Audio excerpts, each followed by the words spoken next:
of desperation, overreach, and exploitation by foreign partners feeding on strategic anxiety.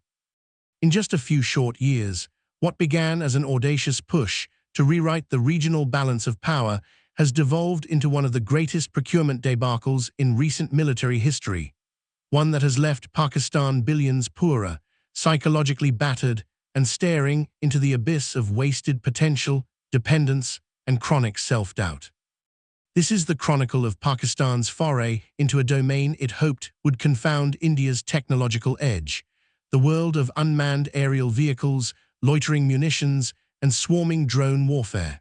And it is a chronicle of failure, staggering, unequivocal, and public.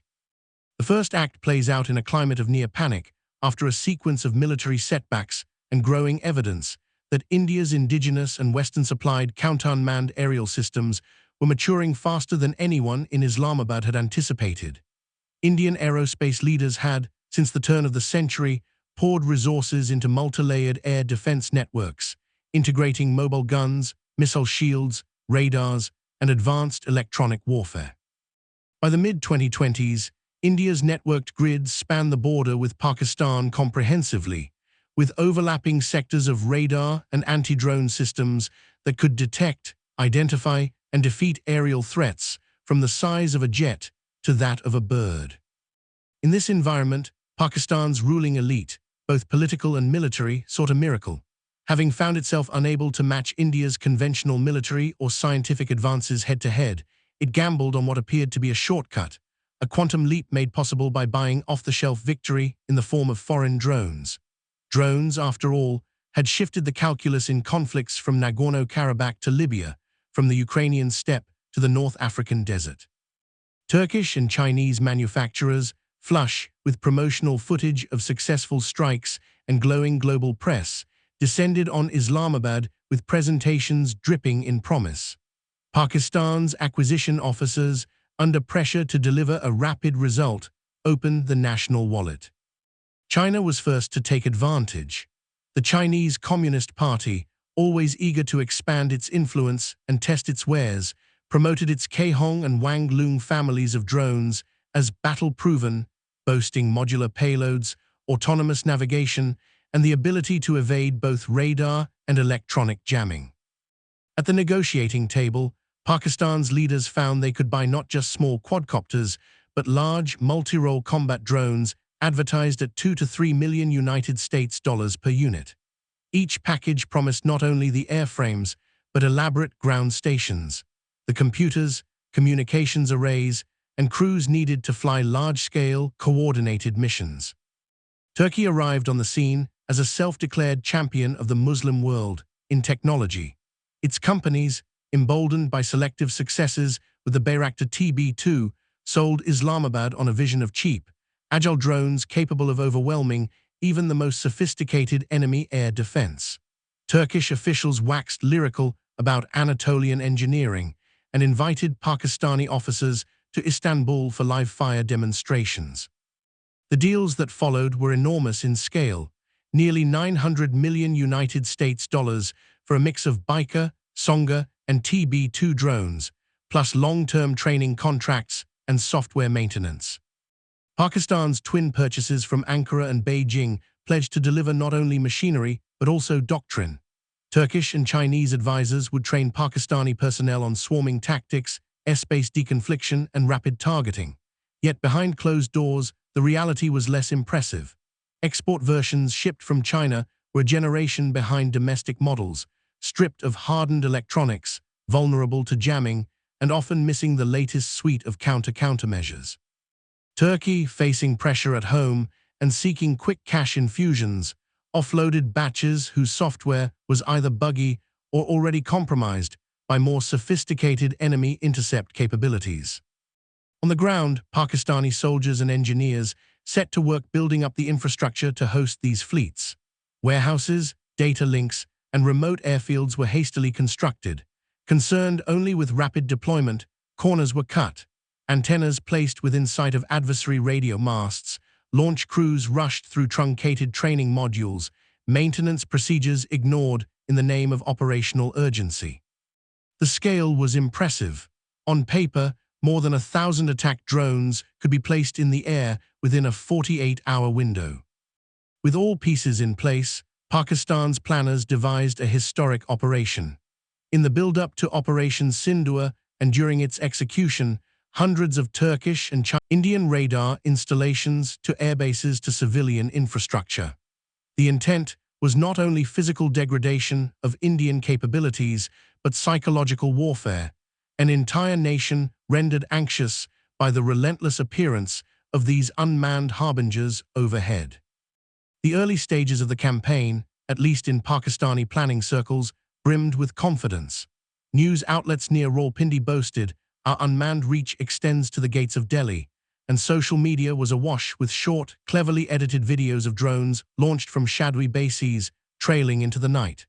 Spokespersons appeared on camera to proclaim hundreds of successful launches and profess an imminent breakthrough against enemy arrogance.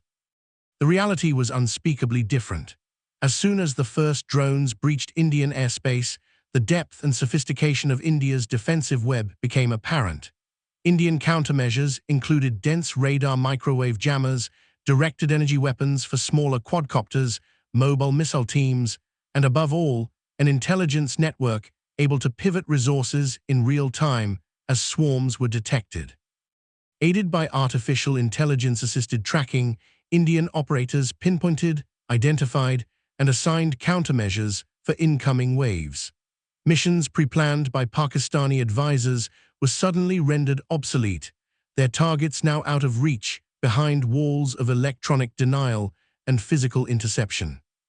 Out of the 1,000 drones launched in 8 crucial days of conflict, not a single unit struck a major Indian military or civilian facility.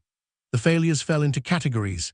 Many were simply jammed, their communications severed, causing them to fall harmlessly into fields or deserts. Some turned in midair and landed back in Pakistani territory, occasionally causing chaos in villages unprepared for such a friendly fire event. Others lost power or navigation data, drifting until fuel ran dry before crashing, in one famous incident, directly onto a Pakistani police station, unleashing a panic in the town of Shikarpur that was broadcast nationwide. The scale of financial loss was impossible to obscure. If 400 Turkish drones, average export price $1 million each, and 600 Chinese drones, averaging $2 to $3 million each, the campaign's hardware burn reached nearly $1.5 billion. Loss calculations soon soared as ground equipment, burned-out communications vans, spare parts, and even training missions had to be factored in. Procurement records, some since leaked, show over $2 billion gone, much of it borrowed money or paid for by deferred social spending, now all but written off in exchange for zero measurable combat gain. The collateral damage to morale and international standing was immense. In rural Sindh, villagers mistook their own drones for invaders. There are confirmed videos, distinct in the bright green fields, showing young men firing shotguns at a wayward loitering drone, which then crashed into a fertilizer storehouse. Local authorities, wary of anti-Indian panic, desperately tried to keep a lid on such incidents, sometimes offering rewards for the safe recovery of hardware or even paying hush money to those who had destroyed expensive government property. Indian state and private media, ever quick to capitalize on Pakistani missteps, filled the waves with unambiguous evidence. Indian journalists were invited to observe the crash sites, photograph the intact and shattered remains, and crucially, to witness the Indian Army's relaunch of captured drones for reverse engineering. In briefing after briefing, Indian officials derided the so-called technological revolution of Pakistani drones and revealed, to international press, that not one had even crossed the perimeter of major Indian installations. Far from causing panic, Pakistan's drone offensive triggered an unprecedented public relations fiasco. International defense experts, formerly optimistic about Turkish drone exports, began to question the sustainability and value of a model that failed against a technically prepared adversary. Market confidence in Turkish drone makers plummeted. Turkish defense journals, previously hotbeds of nationalist triumphalism, lamely suggested that more field testing was required and distanced Ankara from results they could not spin as success. China's reaction was even more opaque.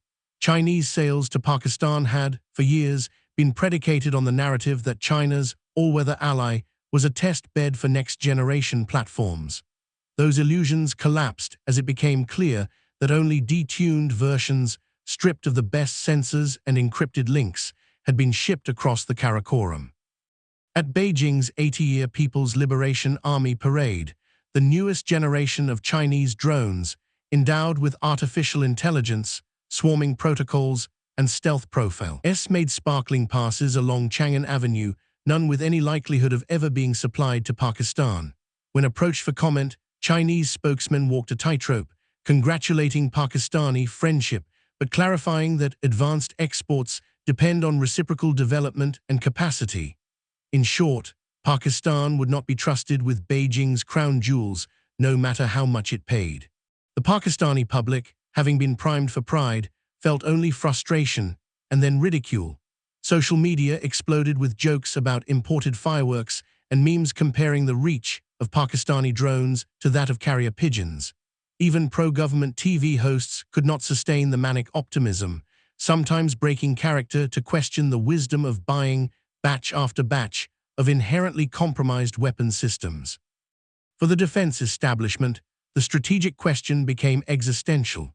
Should Pakistan continue buying from the same partners, risking more lost billions and shattered morale, or try to build something at home, knowing that indigenous programs require decades of sustained investment, hard science, and humility in the face of initial setbacks? Factions emerged. One, wedded to strategic partnership with exporters, argued for better terms, new models, and upgraded features. Another, emboldened by national humiliation, pressed for self-reliance, even if the result was slow and painful. New deals continued to trickle in.